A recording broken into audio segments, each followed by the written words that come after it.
Kalian pasti masih ada yang bingung, kita bisa investasi di mana aja sih? Jadi kali ini saya akan membahas satu persatu instrumen investasi apa aja yang bisa kamu pilih sesuai dengan keinginanmu.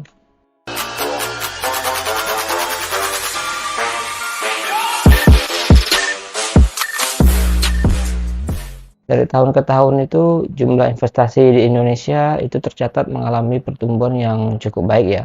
Kemudahan dalam kita melakukan investasi lah yang menjadi salah satu pemicunya. Saya jadi ingat waktu awal-awal saya ingin melakukan investasi dulu, saya harus datang ke bank, ngantri ke customer service, pokoknya ribet lah. Tapi sekarang semenjak sudah banyak aplikasi investasi yang tersedia, semua jadi lebih mudah. Modal besar yang kerap menjadi penghalang pun kini tidak lagi menjadi alasan. Bahkan kini kita bisa menginvestasikan hanya dengan bermodalkan 100.000 aja. Mudah kan? Banyaknya instrumen investasi yang tersedia ya memberi lebih banyak pilihan kepada para investor. Namun perlu dipahami, tidak semua instrumen investasi cocok untuk semua orang. Ada beberapa hal yang bisa menjadi bahan pertimbangan dalam memilih instrumen investasi. Selain tujuan investasi dan profil risiko untuk kita, Anda juga perlu mempertimbangkan jangka waktu investasinya nanti. Kalau dilihat dari jangka waktunya sih investasi dapat dibagi menjadi dua kategori ya, yaitu investasi jangka panjang dan investasi jangka pendek. Nah, yang pertama investasi jangka pendek ya. Jadi jenis investasi ini memiliki periode yang cukup pendek dengan hasil return yang dapat dilihat setelah 3 sampai 12 bulan. Jenis investasi ini juga sering disebut dengan istilah investasi sementara atau sekedar untuk mengamankan dana yang kita miliki tadi ya, daripada diam di bank. Investasi jangka pendek memiliki return yang relatif jauh lebih rendah dibandingkan investasi jangka panjang. Ada macam-macam investasi yang masuk ke dalam kategori investasi jangka pendek ini ya. Ya salah satunya itu ya reksadana. Nanti di video selanjutnya saya akan bahas cara memulai reksadana dengan hanya modal 100.000. Kemudian investasi jangka panjang. Setiap instrumen investasi yang masuk ke dalam kategori ini butuh waktu ya bertahun-tahun untuk mulai menghasilkan return. Banyak orang yang hanya menahan dan menyimpan investasi ini hingga 10 tahun sebelum menjualnya dan merealisasikan returnnya. Bahkan tidak sedikit loh orang yang investasi jangka panjang yang hanya dibeli tanpa dia jual kembali. Meskipun membutuhkan waktu yang relatif lebih lama untuk menghasilkan return, investasi jangka panjang itu umumnya memiliki return yang lebih optimal dibandingkan jenis investasi jangka pendek.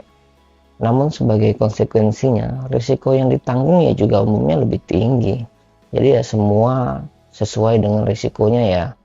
Kalau kamu ingin return yang lebih tinggi, tentu risiko yang dihadapi nanti akan semakin besar. Yang tergolong dalam investasi jenis ini apa? Tahu nggak? Ayo. Ya salah satunya adalah saham. Kalau kalian ingin merasakan hasil yang optimal, harus menggunakan modal besar. Cenderung saham itu 5 tahun ke depan selalu naik harganya. Ya walaupun ada juga yang turun. Jadi kamu harus pintar juga memilih mau investasi di saham yang mana.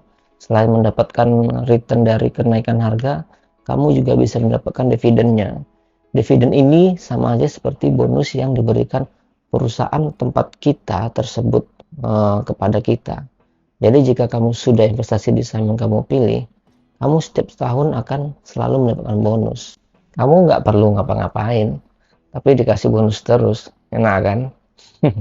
Ya memang enak kalau modalnya besar, tapi kalau modal kecil kayak saya dulu, nggak terasa return dan bonus yang kita dapat. Jadi saya tuh ada teknik khusus yang saya pakai. Saya hanya menggunakan satu teknik saja untuk memaksimalkan profit dengan risiko yang lebih kecil. Besoklah di next video akan saya bahas cara berinvestasi saham dan pakai teknik yang saya pakai ya. Sekarang kita bahas aja dulu instrumen investasi apa aja yang paling sering dipakai orang ya. Yang pertama, deposito. Sebenarnya deposito ini mirip dengan tabungan dan risikonya pun lebih rendah. Dan dulu deposito ini adalah jenis investasi yang paling terkenal ya. Namun jika dibandingkan dengan tabungan, ada dua hal yang membedakannya, yakni tingkat bunga dan adanya waktu jatuh tempo. Suku bunga deposito lebih tinggi dibandingkan bunga tabungan biasa. Secara umum, bunganya ada di kisaran 5-6% per tahun. Ada juga beberapa bank yang menawarkan suku bunga lebih dari 6%.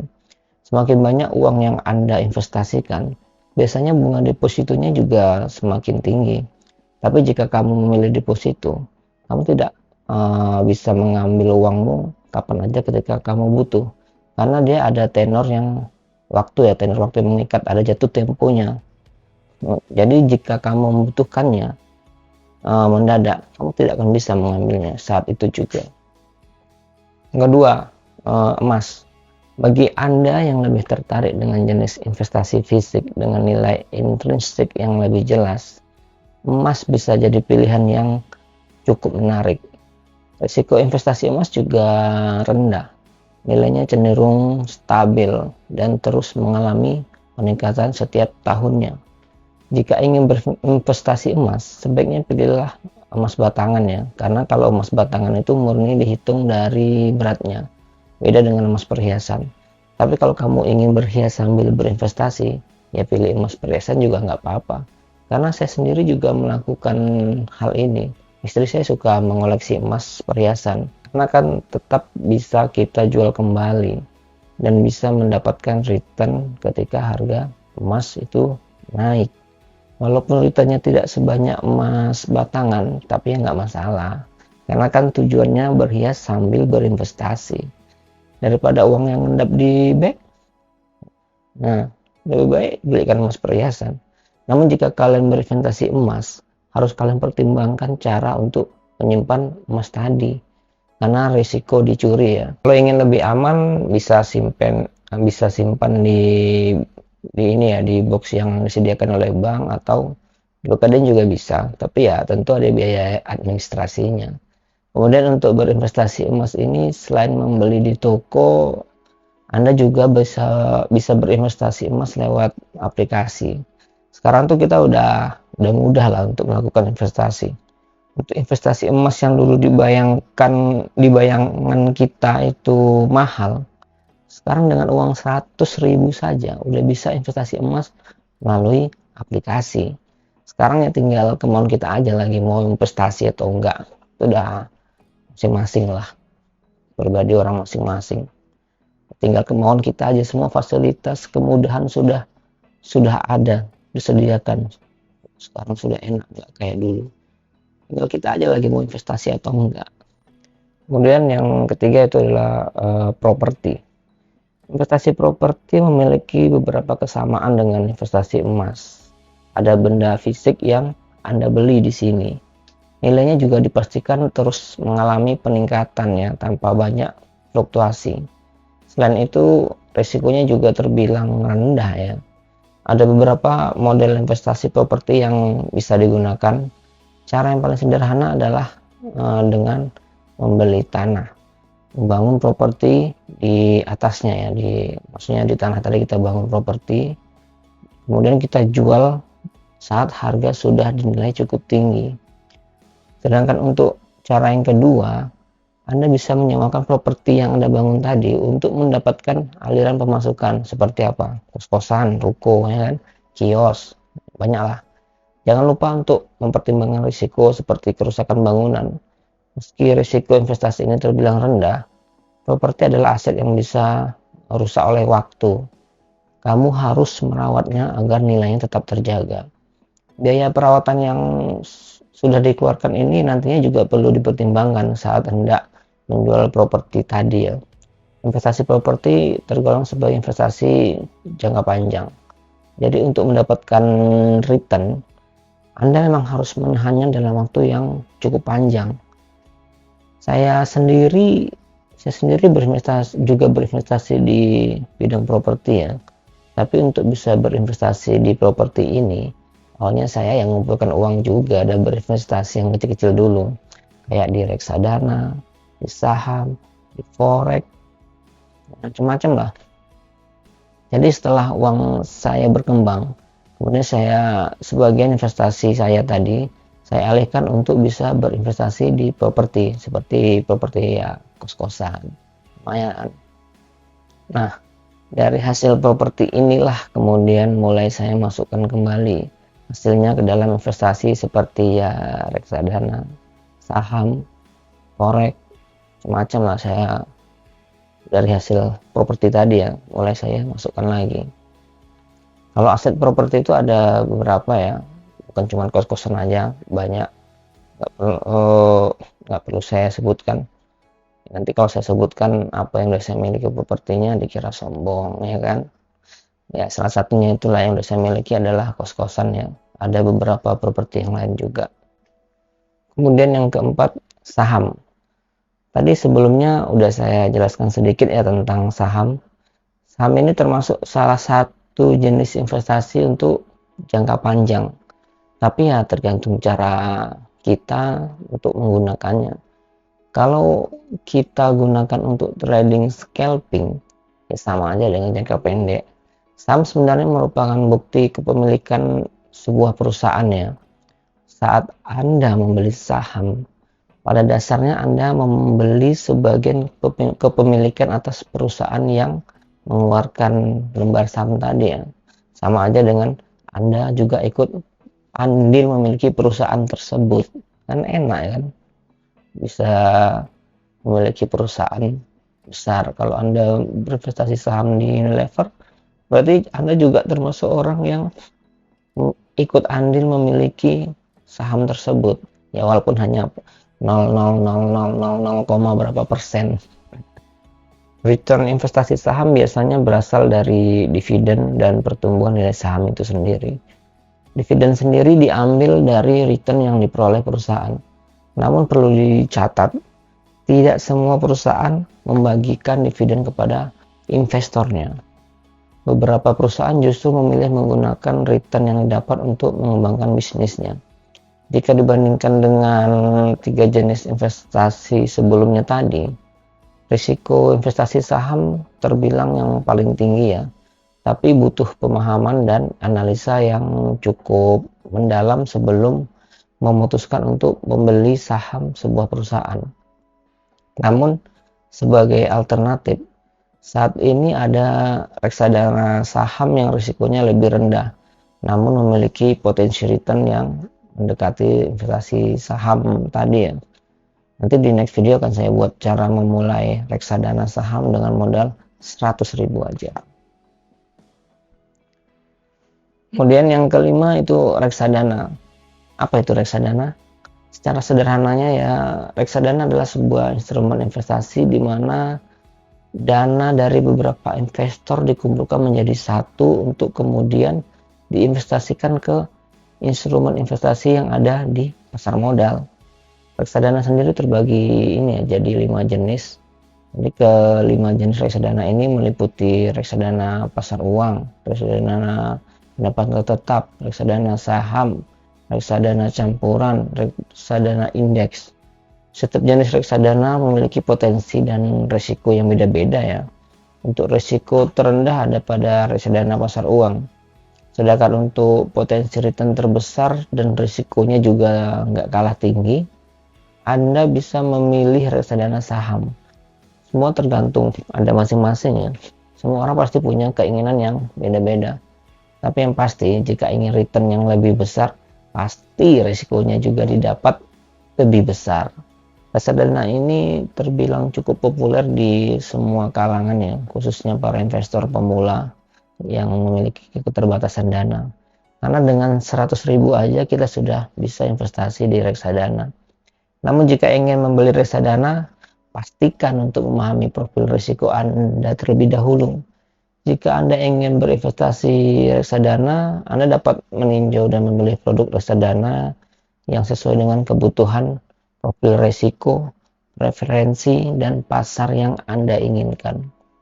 Nanti di next video tentang pembahasan reksadana akan saya jelaskan jenis-jenis reksadananya ya. Nanti di video selanjutnya lah saya lebih detail lagi.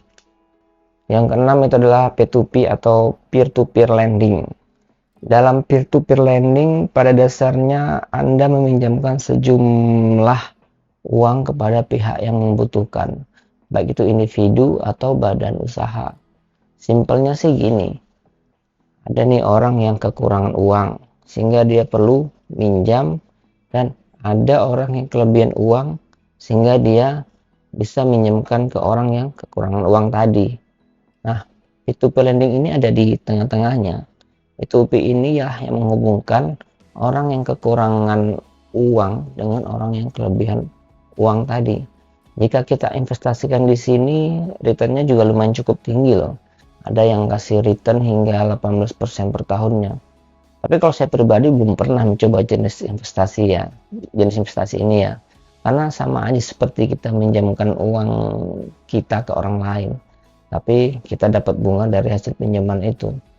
Kalau kita sebagai seorang muslim, tentu saja ini tergolong riba ya. Makanya saya belum pernah mencobanya. Nah, berita bahagianya untuk yang tetap ingin mencoba investasi P2P lending ini, tapi yang takut riba, bisa coba P2P lending yang syariah ya, karena sudah tersedia sekarang yang versi syariah. Nanti saya buatkanlah videonya, dan saya coba investasi juga di P2P lending syariah ini, karena saya juga penasaran dengan returnnya. Kemudian yang ketujuh, forex ya.